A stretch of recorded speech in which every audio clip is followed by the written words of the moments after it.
আল্লাহ বলবে এটা তোর আমল না, ও বলবে না আমার না। আল্লাহ বলবে আমি যদি প্রমাণ করিয়ে দিতে পারি এটা তোরই আমল নামা, কি হবে?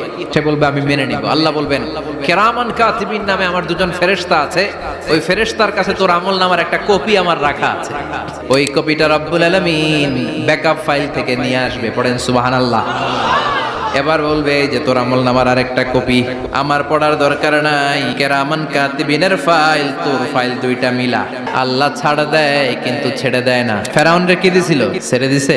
এরপরে বলবে আল্লাহ আমি করি নাই, কারণ মিছা কথা কয়ে যদি পার পাওয়া যায় লস কি তাতে? বলবে আল্লাহ আমি করি নাই। আল্লাহ বলবে আমার কাছে আরো প্রমাণ আছে, তোর মাথাটা উপরের দিকে কর, এরকম কর। আল্লাহ বলবে তোর এইখানে একটা ছোট্ট লকেট, সিম কার্ড, ডিজিটাল লকেট আমি প্রত্যেকের গলায় দিয়ে দিয়েছি। তুই দুনিয়াতে যা বলেছিস, যা করেছিস সবকিছু এই ডিজিটাল লকেটে আমি তুলে দিয়েছি। ওইখান থেকে আল্লাহ প্রিন্ট আউট করে আরেকটা আমলনামা বের করবেন। এবার বলবে তিনটা মিলা, মিলাইতে থাকবে। কি আর মিলাবে? আকাম কুকাম সব লেখা।